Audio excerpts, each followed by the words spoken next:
Hi everyone, आप लोगों का फिर से एक बार स्वागत है आपके यूट्यूब चैनल डीजेपी इलेक्ट्रिकल में। तो फ्रेंड, जैसा कि आप लोग जानते हैं कि ये चैनल डिप्लोमा स्टूडेंट्स के लिए जो इलेक्ट्रिकल इंजीनियरिंग कर रहे हैं, हम लोगों ने एक सीरीज शुरू किया है कि जो जो एग्जाम आपके अपकमिंग होते जाएंगे अच्छे लेवल के, या फिर यूँ कह लें कि जिनमें आप लोगों को प्रॉब्लम होती है, उनको हम लोग कवर करेंगे एग्जाम से पहले। तो अभी काफ़ी डिमांड थी ड्राइंग के, जो आप लोगों का एस्टिमेशन और कॉस्टिंग है इलेक्ट्रिकल ड्राइंग का, वो फाइनल ईयर का होने वाला था, तो उसकी डिमांड थी, तो हम लोगों ने शुरू किया है इलेक्ट्रिकल ड्राइंग को। और इलेक्ट्रिकल ड्राइंग में हम लोग एस्टिमेशन ऑफ ओवरहेड लाइन पढ़ रहे हैं। तो देखिए, अभी तक की जो हम लोगों ने बातें की हैं उनको आप लोगों ने फिर से रिकॉल किया होगा, एक बार आप लोगों ने अपने से देखा होगा। जो लोग नए हमारे साथ जुड़े हैं उनसे मैं रिक्वेस्ट करूंगा, तो जो नए हैं उनसे रिक्वेस्ट है कि वो लेक्चर को स्टार्ट से देखें, ताकि जो हम लोग बेसिक बातें स्टार्टिंग में करते हैं, फंडामेंटल बातें स्टार्टिंग में करते हैं, वो देख लें आप लोगों को चीजें क्लियर होते हुए चलें। बीच से आप देखोगे तो आपको समझ में नहीं आएगा, या हो सकता है कम चीजें समझ में आए, तो आप लोगों को फिर लेक्चर देखने में बुरा लगेगा कि यार क्या बता रहे हैं क्या नहीं बता रहे हैं, सब चीजें नहीं क्लियर हो पाएंगे। तो इसलिए आप लोगों से रिक्वेस्ट है कि आप लोग लेक्चर स्टार्ट से देखें। जो लोग नए हैं वो सब्सक्राइब भी चैनल को कर लें, ताकि आगे की जो हम लोग वीडियो बना रहे हैं उसकी नोटिफिकेशन आपको मिलती रहे। और जो भी आपके फ्रेंड्स वगैरह हैं जो भी एग्जाम देना चाहते हैं, वो उनको आप शेयर कर दो। ठीक है, देखिए एग्जाम के पॉइंट ऑफ व्यू से बात करें अगर हम लोग, तो आपका एग्जाम पॉसिबिलिटी है कि शेड्यूल हो चुका है, नेक्स्ट मंथ के हाफ के बाद से शुरू हो जाएगा लगभग। तो अभी हम लोगों के पास है लगभग 15-20 दिन, और हम लोग काफी कुछ कवर कर चुके हैं अपने इस टॉपिक पे। मुश्किल से 10-15 लेक्चर का और टॉपिक हमारा बचा है, छोटे छोटे टॉपिक हैं, वो खत्म हो जाएंगे। तो हम लोग 10 तारीख तक सब कुछ कवर कर लेंगे, और आप लोग बाकी सब्जेक्ट पे भी ध्यान देते रहिएगा। ड्राइंग मुझ पे छोड़ दीजिए, मैं आप लोगों को ड्राइंग ऐसा करा दूंगा कि आपके 50 नंबर के क्वेश्चन तो 100% सही होने हैं, उसमें से आप जितना करके उठा ले रहे हो वो आपके ऊपर है। ठीक है, तो देखिए कल की बातें कुछ हम लोगों ने छोड़ दी थी, टाइम ओवर हो गया था लगभग, तो मैंने शॉर्ट में बता के छोड़ दिया था। आज उनको थोड़ा सा मैं डिटेल में बता देता हूं, उसके बाद हम लोग आगे चलेंगे। देखिए, मैंने बोला था कि बंधक तार आप यूज करोगे 10 मीटर पर पोल के हिसाब से। बंधक तार का मतलब है कि जो तार को हमें पोल से लाइन खींच तो रहे हैं, ऐसे ये पोल है, लाइन तो खींच रहे हैं यहां से, ये लाइन यहाँ इंसुलेटर में बंध गई, यहाँ इंसुलेटर में बंध गई। मे भी अगर कुछ इसमें जोड़ना वगैरह हो तो हमें कुछ ना कुछ तो वायर चाहिए जो कि हम जोड़ सके इसमें। तो हम लोग 10 मीटर पर पोल के हिसाब से वायर का एस्टिमेट लेके चलते हैं कि हर एक पोल के लिए 10 मीटर वायर की जरूरत होगी हमें। ठीक है, तो आइए इसका हम रेट देख लेते हैं 2 रुपए पर मीटर के हिसाब से। ये छोटा सा वायर होता है, पतला वायर लेते हैं हम लोग एल्युमिनियम का, आप लोगों ने देखा होगा कि कई जगह ज्वाइंट किए रहते हैं वायर। सीमेंट कंक्रीट की बात करें तो आपको पता है कि 50 रुपए पर पोल के हिसाब से एक पोल पे खर्चा आ जाएगा। जो पोल हम गड्ढा खोदते हैं उसके नीचे हम लोग सीमेंट बालू वगैरह मिला के डाल देते, ताकि जो फाउंडेशन है पोल का वो मजबूत बना रहे। ठीक है, उसके बाद खतरा प्लेट, हर पोल के नीचे आपको एक प्लेट दिखा होगा जिसपे डेंजर लिखा होगा, 400 वोल्ट खतरा, 11 केवी खतरा, ये सब प्लेट हमको चाहिए, तो वो 7 चाहिए 7 पोल के लिए। अब आप लोगों के लिए मैंने एक काम छोड़ा था कि ये जो हमारा कुल मूल्य का कॉलम है अभी तक खाली चला आ रहा था। जैसे यहाँ 2 रुपए पर मीटर के हिसाब से, तो यहाँ पे 70 मीटर की जरूरत है, तो कितना हो गया 140 रुपए। ठीक है, यहाँ 30 रुपए पर प्लेट मिल रहा है, 7 प्लेट की जरूरत है, तो 7 त्रिक के 21, 210 रुपए। ऐसे जो पीछे की सारी चीजें हैं उनको आप यहाँ पे नोट कर लीजिए गुणा करके। उसके बाद आप इसका टोटल निकालिए। हम मान ले रहे हैं टोटल x आया, आप लोगों ने जोड़ा होगा, हम मान लेते हैं टोटल x आया। अब ये तो आ गया खर्च किसका, सामग्री का। हमें मजदूरी भी तो निकालनी है। तो अब आपके सामने मजदूरी का ऑप्शन 2 आता है। पहला आप 15% सामान का ले लीजिए, यानी कि जो दाम टोटल x आया है, x का 15%, और इसको जो भी आएगा आपका मान लेते हैं y आएगा, तो कुल मूल्य या कुल मूल्य के बजाय आप लिखिए कुल खर्च, सामग्री का दाम प्लस 15% एक्स्ट्रा। ये वैल्यू मान लेते हैं y आएगी, y को और x को आपस में जोड़ दे, यानी कि सामग्री की वैल्यू और 15% एक्स्ट्रा दोनों को जोड़ देंगे तो खर्च आ जाएगा। ये तो पहला है। अगर दूसरा वे आप देखो तो हर सामग्री के लिए जैसे पर पोल के हिसाब से हमारे पास कुछ खर्च आ जाता है। जैसे आप लोगों ने देखा होगा लाइट एंड फैन वायरिंग में हम लोग पर पॉइंट से कैलकुलेशन कर रहे थे कि 200 रुपए 150 रुपए पर पॉइंट क्या लग रहा है, मजदूरी लग रहा है। वैसे ही पर पोल डिसाइड कर लिया जाता है 500 रुपए 1000 रुपए 300 रुपए जितना भी हो, आप पर पोल के हिसाब से भी मजदूरी निकाल सकते हैं। लेकिन ये बेटर रहता कि आप 15% निकाल लीजिए, 10% आपका मजदूरी चला जाएगा और 5% उसका एक्स्ट्रा जो मतलब आपातकालीन खर्च जो होता है, जो अचानक से सामान में कुछ कमी ज्यादा हो जाए, 5% वो हम लेके चलते हैं। ये सब सारा मैंने डिटेल आपको कहाँ पढ़ाया है, फर्स्ट चैप्टर में ही पढ़ा रखा है। तो डायरेक्ट 15% ले लेंगे तो ये इजी हो जाता है, कैलकुलेशन कम हो जाती है हमारी। ठीक है, तो आपके लिए इतना वर्क रह गया था। आप इसको अगर कल नहीं कर पाए, वैसे कल मैंने शॉर्ट में बता दिया था, लेकिन अगर आज नहीं कर पाए हैं तो इसको कर लीजिए। ठीक है, चलिए आगे लेके चलते हैं। आपको इतना हो गया होगा, आप लोगों ने नोट कर लिया होगा। ये सामग्री की पूरी आपकी लिस्ट थी।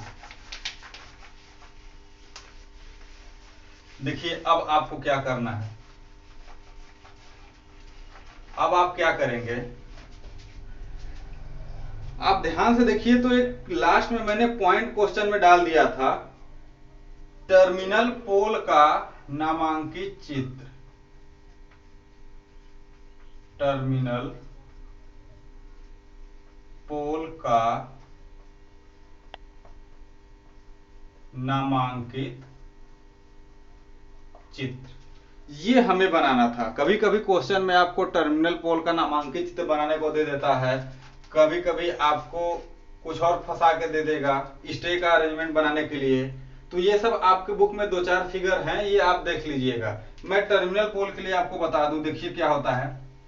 टर्मिनल पोल के बारे में मुझे बताने की जरूरत तो है नहीं, मैंने बता दिया था कि जहां लाइन शुरू होती है और जहां पे खत्म होती है। अगर नई लाइन जानी है तो एक अपवाद है कि अगर पहले से कोई लाइन गई हो, उसमें से लाइन जोड़कर हम अगर ले जा रहे हैं, तो जहां से पहले लाइन गई है वहां पे टर्मिनल पोल हम नहीं लगाते। ऐसा क्वेश्चन हम लोग इसके बाद जस्ट करने वाले हैं, आप टेंशन मत लीजिए। तो वहां पे हम लोग टर्मिनल पोल नहीं लगाएंगे, लेकिन जहां लाइन खत्म हो रही है वहां तो लगेगा। तो चलिए टर्मिनल पोल के बारे में मैंने आपको बता रखा है। इसका मैं आपको एक फिगर रफली बना देता हूं। देखिए मान लीजिए आपका ये पोल है कुछ इस टाइप का, ये आपका पोल हो गया। तो पोल के ऊपर आप पोल कैप यानी कि पोल की टोपी पहना दिए, टोपी पहन लिया भाई साहब। अब उसके बाद क्या होता है, सबसे ऊपर अर्थ वायर को ले जाते हैं, तो यहां पे आई बोल्ट लगाते हैं। देखिए आई बोल्ट का कुछ डायग्राम कैसा होता है, ये आपका आई बोल्ट हो गया,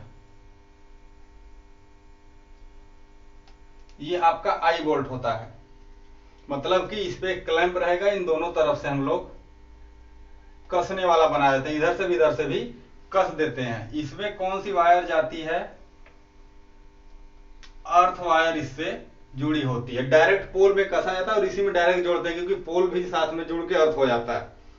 ठीक है, उसके बाद हम लोग क्या लगाते हैं, इंसुलेटर। क्या लगाएंगे, इंसुलेटर लगाएंगे। तो देखिए हम लोग लगाते हैं इंसुलेटर।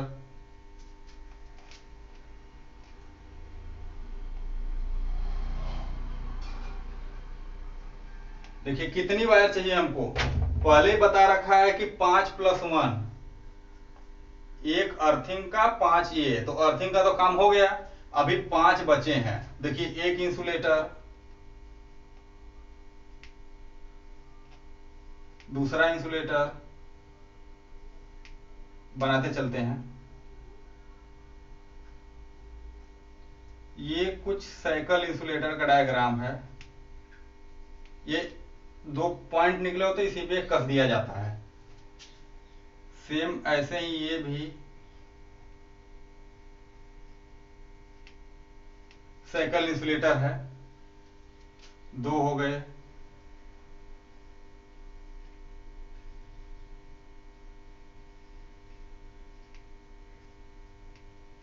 तीन हो गए,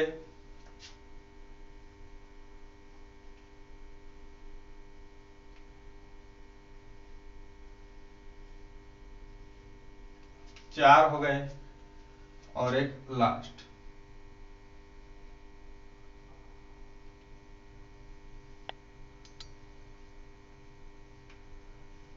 ये रहा, देखिए 2 2 4 1 5 इंसुलेटर आपने बना दिया। अब इससे 5 तार आपके चले जाएंगे। ये देखिए आर, वाई, बी, फेज और न्यूट्रल, ये 5 तार आप लोगों ने खींच दिया। ठीक है, अब ये जुड़ेंगे कैसे, ये देखिए ये पोल में कुछ इस टाइप से कसे होते हैं।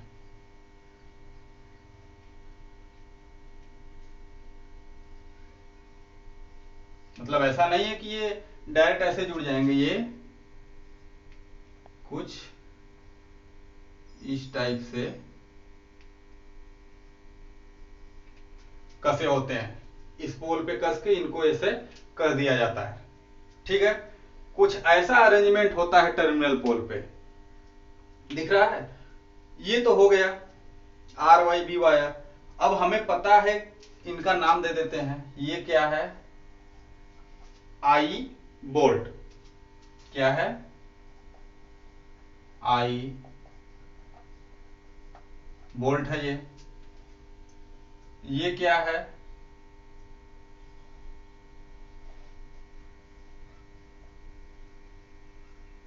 साइकिल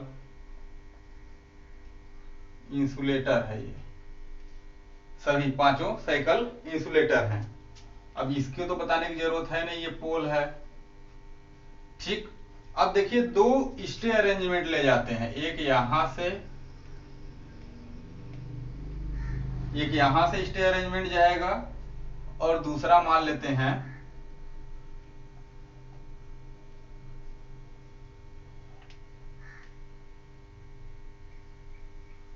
यहां से। ये कुछ ग्राउंड की तरफ चले जाएंगे। क्या है, टेप तार। आप टेप तार दिखा दिए, ग्राउंड की तरफ जा रहा है। ये जो सिस्टम है आपका साइकिल इंसुलेटर है। ठीक, ये जो 2 फेज न्यूट्रल है इनको क्या बोलते हैं, गली तार व्यवस्था। क्या है, गली तार व्यवस्था, क्योंकि लाइट का कनेक्शन फेज न्यूट्रल यहीं से देंगे। ठीक है, यहां तक सब बातें क्लियर होती हुई चल रही हैं। अगर बातें क्लियर होती हुई चल रही हैं तो एक बार सेशन को लाइक कर दीजिए। वीडियो को लाइक करने अगर कुछ नहीं जाता, हमें थोड़ा सा मनोबल मिल जाएगा। ठीक है, तो जल्दी से फटाफट लाइक करिए वीडियो को, और आगे देखिए क्या हो रहा है।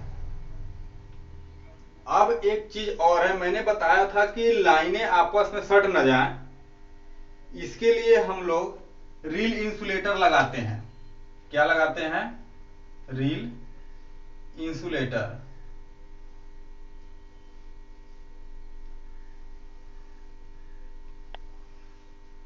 ये लगा दिया हमने रील इंसुलेटर।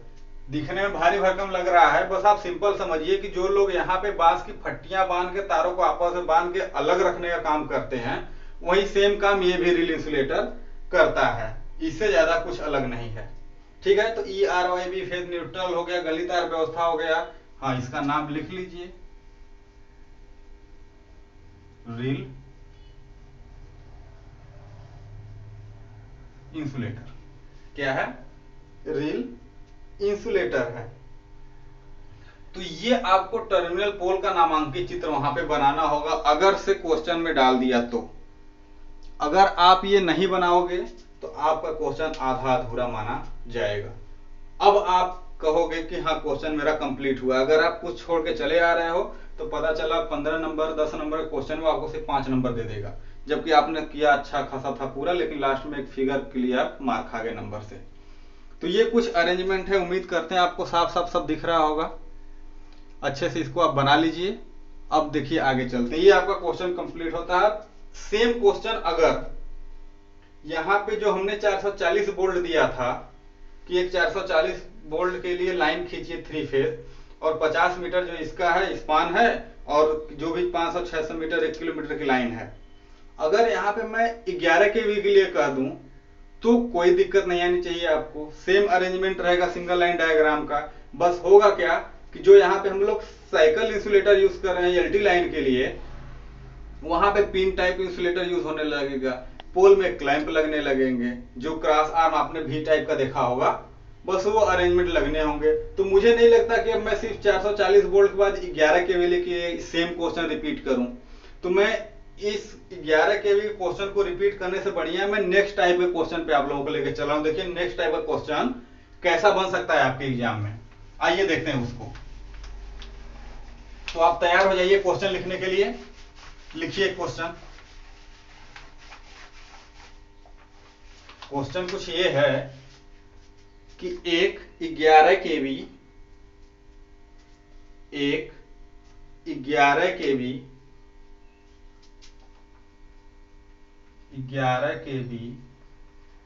50 हर्ट्ज 3 फेज विद्यमान लाइन से एग्जिस्टिंग लाइन, यानी कि पहले से ही एक लाइन गई हुई है। ये बात कह रही है कि एक 11 केवी 50 3 फेज विद्यमान लाइन से एक 1.6 किमी 1.6 किलोमीटर लंबी 1.6 किलोमीटर लंबी 11 केवी 50 हर्ट्ज 3 फेज एक 1.6 केमी लंबी 11 केवी 50 हर्ट्ज 3 फेज की लाइन में लगने वाली सामग्री का मूल्य ज्ञात करें। लगने वाली सामग्री का मूल्य ज्ञात करें जबकि चालक ACSR यूज होगा। चालक ACSR जो पार्ट है स्पान वो 100 मीटर है, और उसके बाद जो पोल है वो रेल टाइप है या रेल पोल है। अब कहोगे आप ये रेल पोल क्या होता है? ये डाटा मैंने नहीं दिया, ये डाटा क्वेश्चन नहीं दिया हुआ है। बोला है कि ये हमको यूज करना है, आप 1.6 किलोमीटर की लाइन खींचो जबकि एक पहले से ही लाइन गई है उसमें से जोड़ के। ये क्वेश्चन का कहने का मतलब है कि एक मान लेते हैं, क्या हो जाता है इसको रह के, मान लेते हैं कि पहले से ही कोई लाइन गई हुई है इधर से इधर, आप इससे 1.6 किलोमीटर लंबी लाइन खींचो। ठीक, कंडीशन आपको दे दिया, कंडक्टर ए यूज करोगे आप, जो इसका पार्ट होगा यानी कि एक पोल से दूसरे पोल की जो दूरी होगी वो 100 मीटर होगी। पोल जो है रेल टाइप होगा। अब रेल टाइप पोल से आपका क्या मतलब है, तो देखिए रेल टाइप पोल को मैं बता दूं, जब आप आयरन पोल पढ़ने जाओगे तो एक होता है कि वो सिलेंड्रिकल होगा, यानी कि बीच से खोखला होगा, कुछ ऐसा गोला आपको दिखने को मिलता होगा। एक रेल की पटरी टाइप का कुछ इस टाइप का पोल जगह जगह आपको मिलता है। ये मैंने सेक्शन बना दिया है, ऐसे लंबा होता है। तो आपने ऐसा भी पोल देखा होगा लोहे का, तो इसी को हम लोग रेल पोल बोलते हैं। ठीक है, तो यही रेल पोल हमको यूज करना है, ये डाटा हमको दिया गया है। ठीक, तो क्वेश्चन आप लोगों ने नोट कर लिया। चलिए अब फटाफट इसको हम लोग सॉल्व करना शुरू करते हैं। देखिए क्या करना है, वही पहला एजम्पशन। पहला पॉइंट हमारा होगा पूर्वानुमान। कौन सा हमारा पॉइंट है पहला? पूर्वानुमान। अब देखिए पूर्वानुमान में हमको क्या लिखना है, पहला।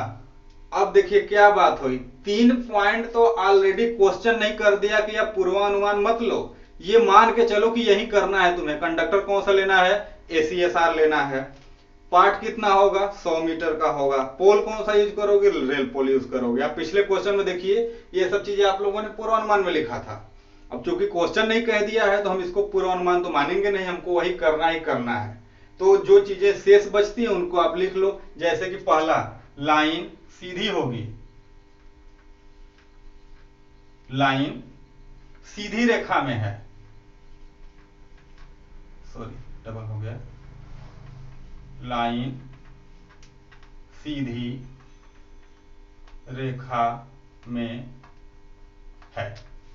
मतलब कि लाइन पे कहीं बीच में मोड़ नहीं है, सीधी लाइन गई हुई है। अगर कुछ होता तो क्वेश्चन हमें कहता ही। ठीक, दूसरा लिखिए, विद्यमान पोल से लाइन निकालने पर, अब देखिए ये जो लाइन है इसको हम मान के चल रहे हैं विद्यमान लाइन। हम इसको क्या मान के चल रहे हैं?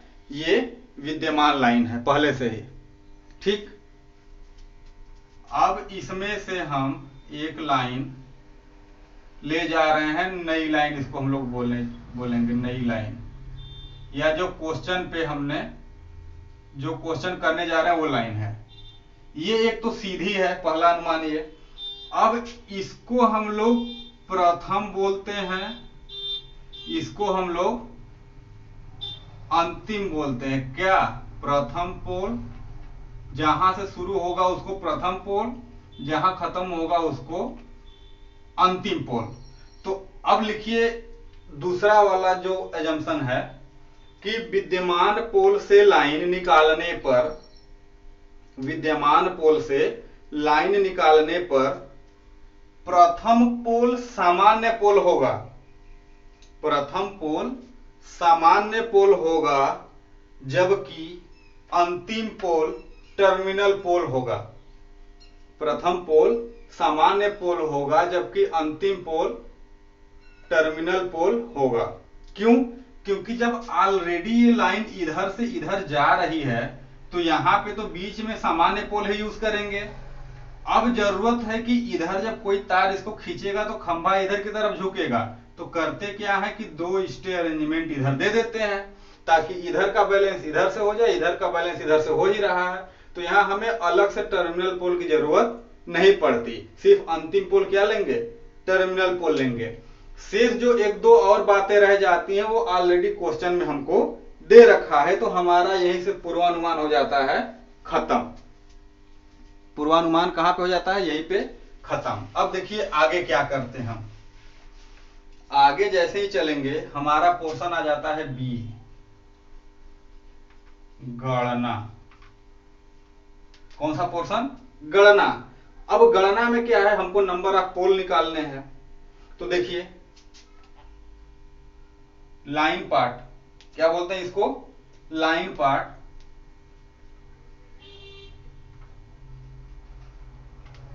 या पिछले क्वेश्चन में नहीं बताया इसको, मैं आपको बता दे रहा हूं, पार्ट संख्या भी इसी को बोलते हैं। कहीं कहीं अगर आपको पार्ट संख्या भी मिल जाए तो आप कंफ्यूज मत करिएगा, यही लाइन पार्ट को ही पार्ट संख्या। पार्ट संख्या का मैंने पिछले क्वेश्चन में बताया था, मतलब कि अगर एक पोल यहां है, एक पोल यहां है, एक पोल यहां है, एक पोल यहां है, तो ये 4 पोल के बीच में हमको जो जगह मिल रही है ना, इसी को बोलते हैं पार्ट। और पार्ट संख्या का मतलब है कि पूरी लाइन में कितने पार्ट आ रहे हैं। तो पार्ट भी संख्या वही है और लाइन पार्ट भी वही है कि टोटल पोलों के बीच में कितने हमारे पार्ट बन रहे हैं। ठीक है, तो ये हमारा क्या होता है, पार्ट होता है। कोई इसमें दिक्कत नहीं होनी चाहिए। इसका फार्मूला क्या था, मैंने आपको बताया था, कुल लंबाई बटे में मध्यमान पार्ट, मध्यमान पार्ट, यही तो फार्मूला मैंने आपको बताया था। कुल लंबाई 1600 मीटर है, कहेंगे कहां से आ गए, 1.6 किलोमीटर को आप मीटर में बदलोगे तो ये 1600 मीटर है, और 100 मीटर क्या है, मध्यमान पार्ट है। तो मीटर से मीटर कैंसिल, 2 जीरो से 2 जीरो कैंसिल, यानी कि 16 आ गया हमारा पार्ट संख्या, 16 आ गया पार्ट संख्या। अब देखिए हमारे लिए एक स्टार मार्क यहां पे ये है कि मैंने पोलों की संख्या क्या बताई थी पिछले क्वेश्चन में, कि लाइन पार्ट या पार्ट संख्या +1 जब हमें नई लाइन खींचनी है तब। लेकिन अगर पहले से ही कोई एक लाइन जा रही हो, पहले से ही कोई एक लाइन जा रही हो, अगर उस एग्जिस्टिंग लाइन से हमें नई लाइन निकालनी है, तो हमें पोलों की संख्या बराबर पार्ट संख्या मिलेगा, यानी कि 16 ही मिलेगा। क्यों, क्योंकि ऑलरेडी जो लाइन जा रही है वो एक पोल 16वें के बाद 17वें पोल का काम कर जाएगा, लेकिन ये पोल हम नए लाइन में नहीं गिनेंगे, वो पोल पुरानी वाली लाइन का ही होगा, सिर्फ हम इसमें यूज कर लेंगे उसको।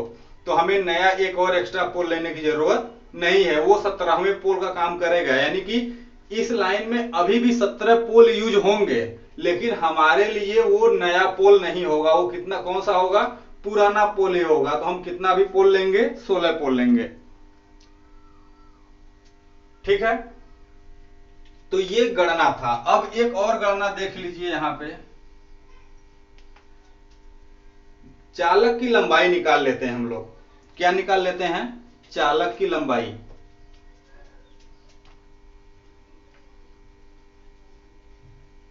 चालक की लंबाई बराबर, इसको चालक तार कर लीजिए, चालक तार की लंबाई बराबर 1600 की लाइन है, 3 वायर जाने हैं +2% सैग, तो ये आएगा 4896 मीटर। ठीक, पहला हो गया। दूसरा, भूतार की लंबाई बराबर 1600 गुणे 1 प्लस 2% बराबर ये आ जाएगा 1632, क्योंकि 1% में 16 मीटर, 2% 32 मीटर, यहाँ 1% में 48 मीटर, तो 2% में 96 मीटर, तो 4896 मीटर आपका ये कुछ बनेगा। ठीक है, अब इतना काम जैसे ही कर लिया आपने, आपके दिमाग में आएगा कि हमें इसी लगे सिंगल लाइन डायग्राम बना दो, सिंगल लाइन डायग्राम बना दो। तो सिंगल लाइन डायग्राम के लिए कुछ नहीं करना है, आपको एक लाइन दिखानी है जो पहले से ही एग्जिस्टिंग है। ये कौन सी लाइन है, जो पहले से ही एग्जिस्ट कर रही है। उसके बाद आप नई लाइन खींच दो, ऐसे नई लाइन आपकी जहां तक जा रही हो इसको खींच दो आप। उसके बाद इसको आप 1 2 3 4 5 6 7 8 9 10 डॉट डॉट डॉट मैं क्या कर दे रहा हूं 11 12 13 14 15 और ये 16वां पोल यूज कर ले रहा हूं। बीच का मैंने पोल छोड़ दिया। आप इसको बराबर 16 भागों में बांट लेना। इतना काम आपको करना है। ये थोड़ा मैंने छोटा बनाया है, ये आप इनको थोड़ा बड़ा बनाइएगा ताकि अलग से समझ में आए। ये हो गया। उसके बाद एक अरेंजमेंट ये है कि पहले पोल को आपने अर्थिंग कर दिया, अंतिम पोल को अर्थिंग कर दिया, इस पे टेक व्यवस्था लगा दिया आपने, इस पे टेक व्यवस्था लगा दिया, और उसके बाद 16 पोल है तो 8वां पोल भी अर्थ होगा। मैंने बताया था कि बीच वाला पोल भी अर्थ होता है। ये कौन सी लाइन है? एग्जिस्टिंग लाइन मार्क कर दीजिएगा। बस आपको इतना ही करना है, कुछ नया नहीं करना है। सिंगल लाइन डायग्राम में एग्जिस्टिंग लाइन है, ये आपका टेक हो गया, ये भी आपका टेक हो गया। बाकी सब कुछ एज इट इज वैसे का वैसे ही है। सिर्फ ये देखिए, ये जो एक पार्ट बन रहा है एक्स्ट्रा, वो हमारा पुराने वाले पोल से ही बन जा रहा है। ठीक है, तो उम्मीद करते हैं आज का पूरा सेशन समझ में आया होगा। इस क्वेश्चन में लास्ट बस बचता है मटेरियल लिस्ट, उसको मैं आपको कल दे दूंगा। ये भी टाइप खत्म हो जाएगा। कल ही मैं आपको लास्ट और फाइनल टाइप करा दूंगा, जिसमें हमको सड़क क्रॉसिंग वगैरह पार करानी हो। तो ये क्वेश्चन आपका कंप्लीट होता है। आज इतना ही रहने देते हैं, फिर आपको नेक्स्ट लेक्चर में मिलते हैं नए